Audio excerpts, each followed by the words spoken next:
96.5. 6:59 minutos. Buenos días, dominicanos, dominicanas, ciudadanos y ciudadanas del mundo. Julio Martínez Pozo con los comentarios de los temas más importantes en el Sol de la Mañana. Buenos días en este jueves 9 de abril a todo el equipo del Sol de la Mañana.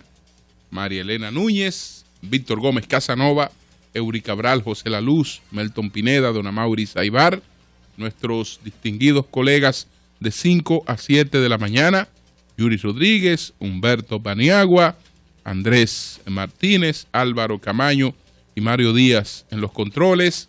Un saludo muy especial en Santiago de los Caballeros para Ramón Paulino, así late la ciudad corazón, Rafael Díaz, nuestro cronista deportivo, Manuel González Manegonte, nuestro catedrático del sector agropecuario, a Helen Hill, nuestra productora, Sonia Patiño, nuestra coordinadora, Joa Bernal, y a todo el equipo de BTV Televisión.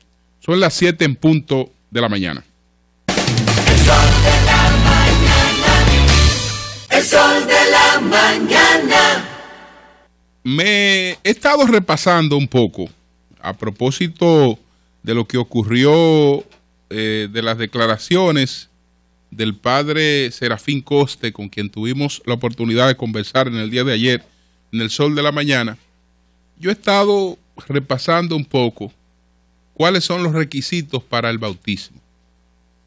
¿Cuáles son los requisitos para el bautismo? ¿Cuáles son las que establecen los cánones de la Iglesia Católica para el sacramento que abre la puerta a todos los demás sacramentos, que es el sacramento del bautismo? Y vamos a ver algunos de estos requisitos. En el canon 868, 8C81, pues se establece en primer lugar que para bautizar lícitamente a un niño se requiere, número 1, que den su consentimiento los padres o al menos uno de los dos, o quienes hagan legítimamente sus veces.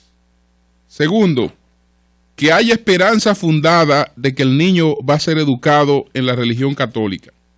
Si falta por completo esa esperanza, debe diferirse el bautismo según las disposiciones del derecho particular, haciendo saber la razón a sus padres. El canon 97, 2, dice lo siguiente: define hasta qué edad se debe considerar niño a una persona. Según este canon, es niño quien no ha cumplido 7 años de edad. El canon 99 previene que quien carece de uso de la razón se equipara a los niños en estos efectos. Es decir, usted puede tener 7, 20 o 30 años de edad. Si no tiene uso de razón, entonces para los fines de la iglesia usted es un niño. Por tanto, para poder bautizar a un niño hasta los 7 años de edad, solo se piden estos dos requisitos enunciados: que consienta al menos uno de los dos padres y que haya esperanza fundada de que va a ser educado en la fe de la iglesia. Entonces, el código no exige ningún requisito referente a la calidad moral, por ejemplo. No hay ningún requisito referente a la calidad moral de la relación de los padres. Si los padres les une una relación contraria a las enseñanzas de la iglesia, el código no les prohíbe el bautismo de su hijo. Si los padres no están casados o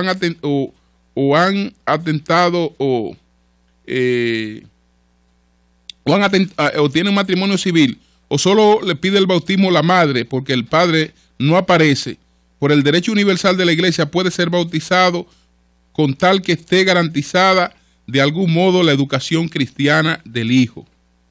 Entonces hay un principio básico en estas reglas: no se puede juzgar a nadie.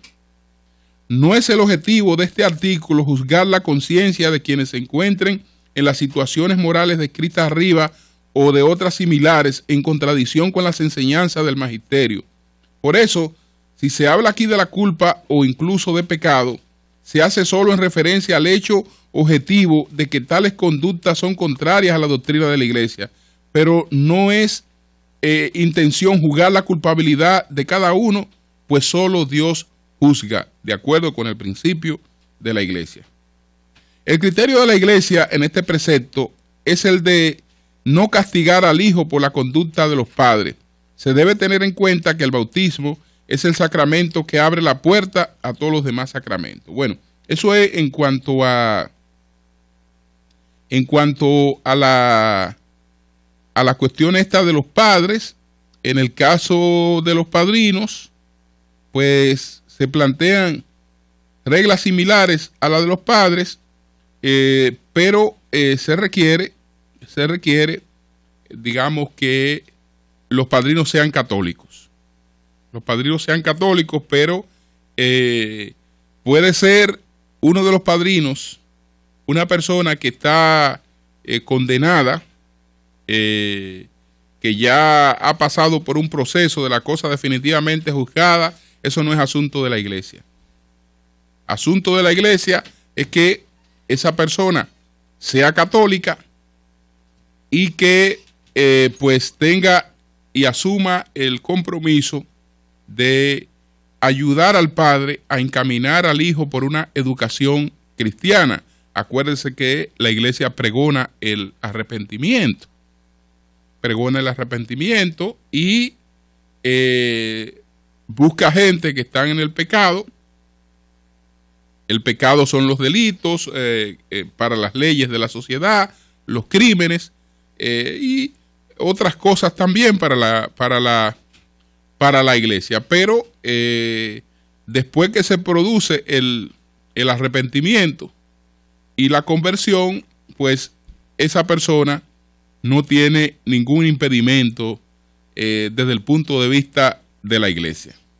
Entonces, la Iglesia es una institución que tiene sus reglas claramente establecidas. Y la Iglesia debe garantizar que esas reglas se cumplan. Porque si no, esa institución se va a caotizar. Se va a caotizar. Yo quería hacer la referencia a estos requerimientos para decir con absoluto fundamento que lo de el padre Serafín Coste fue un ejercicio de insolencia, prepotencia e insolencia, que no tiene que ver nada con su condición de sacerdote, absolutamente nada con su condición de sacerdote, que lo hecho por él es un irrespeto a la feligresía de su iglesia, un irrespeto a la feligresía de su iglesia, y que en sus reglas, la iglesia, si no lo ha hecho, debe adoptar medidas disciplinarias con relación a este tipo de conducta. Hoy muchas personas pueden celebrarlo porque, bueno, hay un ataque a un político que tiene dificultades, que enfrenta dificultades, y vamos a aplaudirlo. Vamos a aplaudirlo, pero eso mañana se revierte. Mañana se revierte. Entonces, señores, es que la gente no va a tener ningún espacio de paz, ningún espacio confiable. Ningún espacio confiable. No.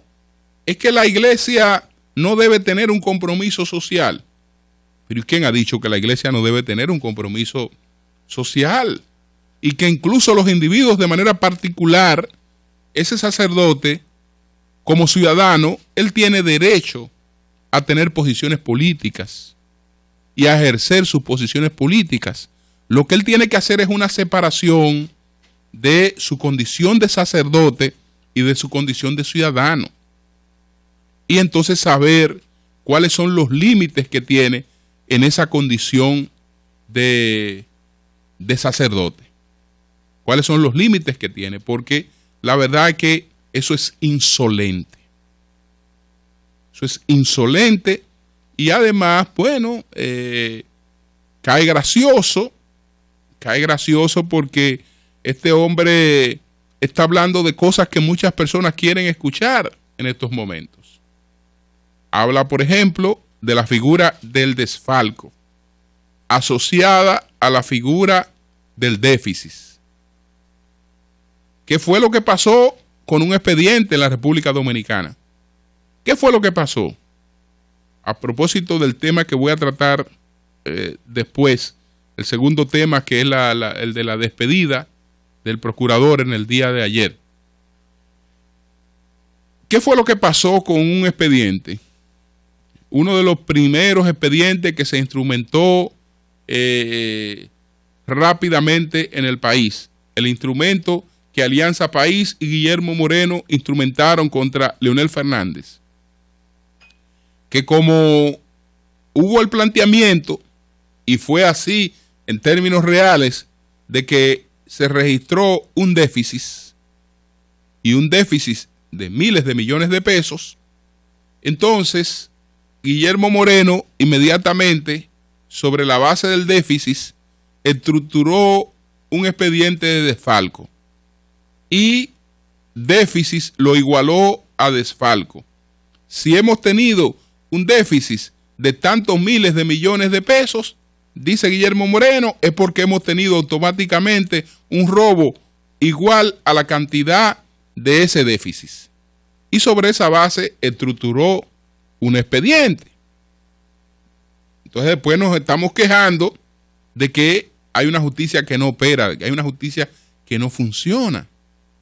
Pero cuando estamos ante estos ejercicios politiqueros, poca gente se detiene a ver que son cosas que no van a llegar a ninguna parte.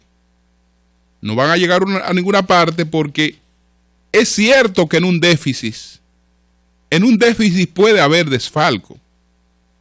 Puede haber desfalco en un déficit, pero no necesariamente déficit y desfalco son las mismas cosas. Pero la mayoría de los ciudadanos vivimos con déficit. ¿Por qué? Porque tenemos necesidades económicas, gastos y obligaciones económicas que están por encima de nuestros ingresos. Y entonces vivimos con déficit, cogiendo prestado, descuadrándonos con la tarjeta de crédito, gastando ya a mediados de año el salario número 13, cualquier otro ingreso adicional que usted vaya a tener, teniéndolo comprometido de antemano, usted ve con déficit. Eso no quiere decir que usted se esté manejando mal, que usted se esté bebiendo el dinero o que usted esté botando el dinero. No necesariamente. Entonces, cuando estamos hablando en las políticas del Estado, que el Estado tiene un presupuesto, usted me puede decir, bueno, este presidente violó la ley de presupuesto y yo lo voy a encauzar porque violó la ley de presupuesto, hizo gastos que él no lo tenía autorizado. Al hacer esos gastos, él tenía unas pautas, tenía un presupuesto y él respetó ese presupuesto y violó la ley de presupuesto. Lo voy a someter por eso. Y probablemente yo a través de esa vía consiga pues una sanción contra ese expresidente, porque lo estoy acusando de algo que puedo probar, que él violó la ley de presupuesto. Ahora, si además a mí se me ocurre que no fue que violó la ley de presupuesto, que es que esos cuartos del déficit él se los robó y su equipo se los robaron, y voy con un expediente diciendo, miren señores, aquí hubo un desfalco de tanto, estoy obligado entonces a una investigación que me permita probar la existencia de ese desfalco. Y entonces lo que yo voy a buscar es, en este monto del déficit, ¿qué fue desfalcado? Y de manera concreta, tengo que llevarle a los jueces cosas tangibles. Cosas tangibles que van más allá de la percepción, de la suposición, porque hay una prueba muy elemental que se ha citado, que es popular. Es decir, ¿por qué se debe condenar a una persona? Bueno, se debe condenar porque él ofreció un tipo de declaración de ingresos y después ha mostrado pues un crecimiento de ese ingreso. Bueno, eso puede ser enriquecimiento ilícito o lo que fuere. Entonces yo me voy de manera concreta a un expediente contra esa persona para que muestre de dónde ha sacado esos recursos. Y un expediente por enriquecimiento ilícito. Ahora, si yo además le incluyo a esa persona, quiero demostrar que él tiene eso producto de que desfalcó, pues estoy obligado a probar desfalco. Obligado a probar desfalco. Entonces, ahí se han presentado cosas como esta y usted ve cómo se repiten. Cómo se repiten tratando de igualar una cosa con otra y es evidente que no la son. Son las 7:15 minutos. El sol de la mañana. El sol de la mañana. El sol de la mañana. Bueno, Francisco Domínguez Brito ayer hizo su despedida. No le llamó despedida, sino que convocó de manera sorpresiva a una rendición de cuentas. Quiso pues dejar sus actuaciones pues contabilizadas, sistematizadas, presentar cuál ha sido el producto de su ejercicio en la Procuraduría General de la República en una época que no es una época de rendición de cuentas. Es evidente que Francisco Domínguez Brito pues se va de la Procuraduría General de la República. ¿Qué estará esperando? Estará esperando la reunión del día 20 del Comité Político del PLD o de todas maneras él sale para promocionar una candidatura presidencial que evidentemente, según algunas informaciones y algunos pasos que va dando, no será por el Partido de la Liberación Dominicana, donde no tiene ninguna posibilidad. Ninguna posibilidad, es decir, es probable que él esté siendo convencido por toda la trascendencia que ha tenido esto, creyendo en una sociedad de hipócritas, una sociedad de hipócritas, una sociedad de hipócritas, que toda esa algarabía y todas esas cosas que está recibiendo, pues él pudiera cosecharla políticamente, independientemente de la estructura por la que él se postule, y él está decidido. Está decidido a eso. Le ayudaría mucho más el hecho de que no hubiera reelección presidencial. Eso le ayudaría mucho más porque entonces él se convertiría, él cree que tiene la posibilidad de convertirse en un adversario del expresidente Fernández y que polarizaría con el expresidente Fernández en caso de que éste fuera candidato del Partido de Liberación Dominicana. Es decir, que su apuesta en el fondo política sería decir que está con la reelección, pero encender velas para que no haya reelección y que entonces que las posibilidades sean de una candidatura del expresidente Fernández, porque en el esquema que él tiene montado, eso él entiende que le daría mucho más apoyo. Entonces, si hay reelección, Danilo Medina es candidato, él de todas maneras va a ser candidato presidencial, ahí se iría por cualquier organización y su suerte entonces sería un poco digamos más difícil. Tendría menos escenario para moverse y para actuar, pero evidentemente que él tiene todo montado para su proyecto político, y eso lo evidencia el que en el día de ayer rindiera estas memorias que son su despido de la Procuraduría General de la República, independientemente de que dure unos días más o unos días menos. Él ayer se despidió de la Procuraduría General de la República. Entonces, ahí citó una serie de casos. bueno, todos los casos citados ayer en su comentario por Marielena Núñez, parece que le estaba escuchando el comentario de Marielena, porque justamente él presentó todos los casos, incluso en el mismo orden en que ella lo presentó. Pues eso fue lo que él presentó ayer. Ustedes escuchan el comentario de Marielena y eso fue lo que él expuso en el día de ayer. Eso fue lo que él expuso en el día de ayer en la rendición para demostrar por qué había desconfianza en la justicia. Es decir, él evidentemente que dijo que buen comentario, lo copió y lo reprodujo. Entonces, ¿qué pasa? Que hay una justicia que no funciona, por los casos que se le han presentado, los casos de los dos Félix. Él no mencionó el caso Leonel. ¿Por qué? Porque es un político el que está hablando. Caso Leonel es cancha para Guillermo Moreno. Él no quiere cancha para nadie. Por eso él excluyó a Doco y a los otros casos del caso Félix. No. Fíjese que uno de los casos más grandes, si vamos a citar expedientes, bueno, uno de los primeros casos fue el caso Leonel. Él no lo cita. ¿Por qué? Porque ese caso es Guillermo Moreno y ahí es traer a la cancha a Guillermo Moreno. Y la cancha es para él en términos políticos. No tiene por qué traer a Guillermo Moreno a esa referencia. Que el caso de los alcaldes, que el caso de esto, que el caso de aquello, etcétera, etcétera. En ningún momento hay una admisión de que en muchos de estos casos han ido al fracaso por dos razones. La gente que nos ha dado seguimiento desde hace muchos años sabe cuál fue mi posición frente al nuevo Código Procesal Penal y sabe cuál fue la posición de Domínguez Brito. Entonces, usted defiende un nuevo código. El nuevo código le plantea una serie de reglas para que un expediente pueda encaminarse.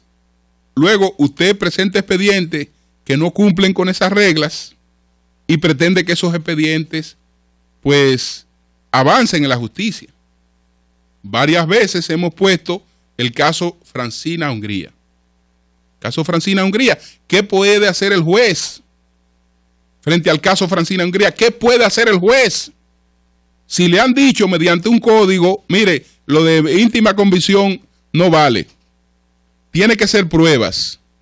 Entonces, mire una prueba aquí, una conversación entre Martínez Pozo y Eury Cabral.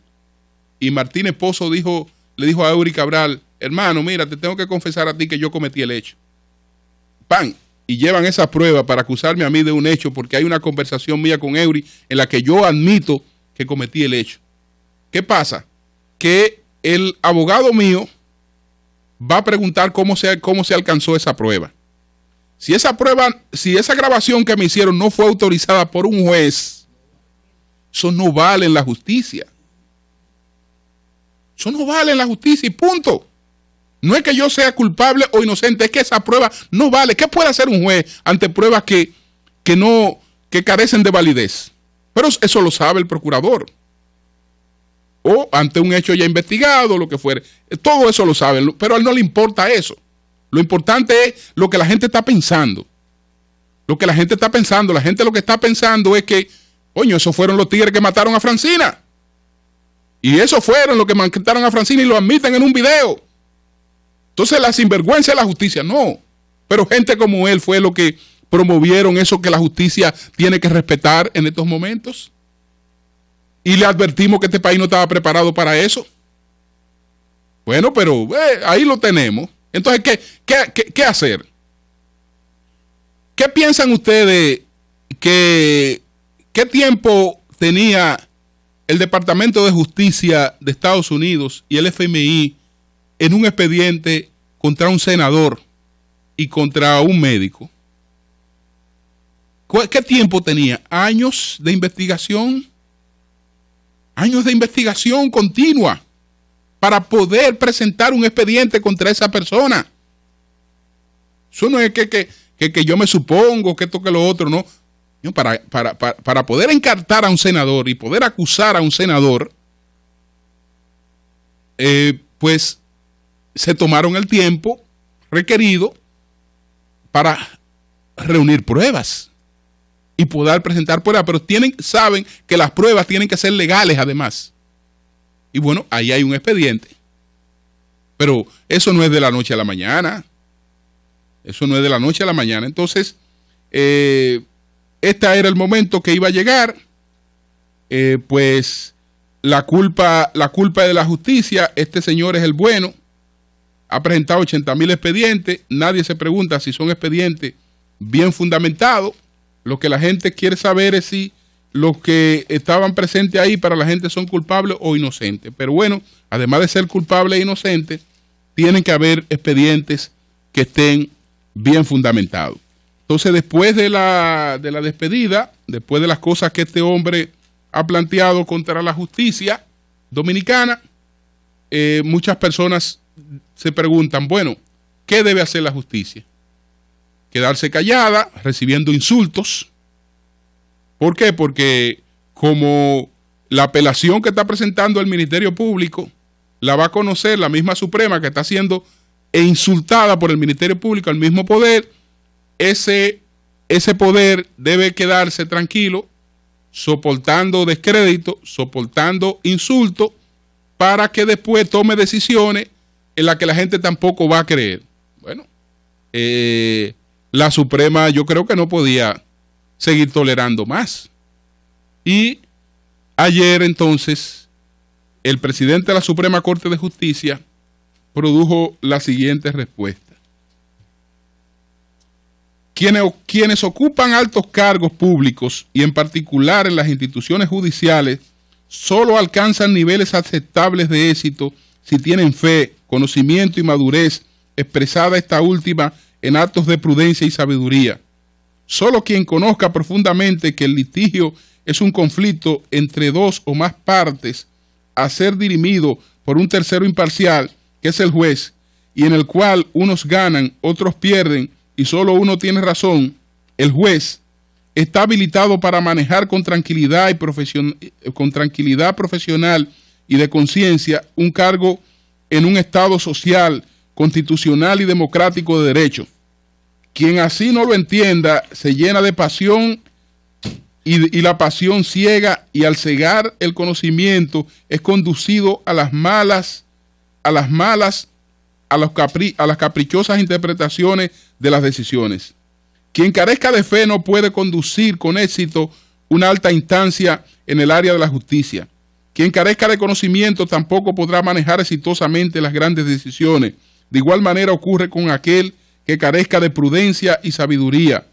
El Procurador General de la República ha evidenciado con sus actitudes y sus declaraciones no tener fe en la justicia dominicana. Solo quien no tiene fe en ella es capaz de ocasionarle daño, como lo ha hecho el Procurador General de la República. El máximo representante del Ministerio Público ha desconocido que él participó como parte en los procesos que le han servido de causa para provocar sus irreflexiones públicas. Ha desconocido que en un proceso quien pierde en una instancia solo le está permitido impugnar la decisión adoptada mediante el recurso correspondiente. El Procurador General ha llevado los procesos que han motivado sus declaraciones primero a los medios de comunicación y después a la jurisdicción, y los recursos en contra de las decisiones los ventiló en la opinión pública antes de presentarlo a la segunda instancia, actitud totalmente inapropiada a la naturaleza de la función que desempeña por mandato de la Constitución y las leyes. Dicho funcionario ha llegado al extremo de llamar a una desobediencia civil contra el Poder Judicial, actitud con la cual niega la esencialidad de su función y desconoce que forma parte de la institucionalidad judicial y de uno de los poderes del Estado.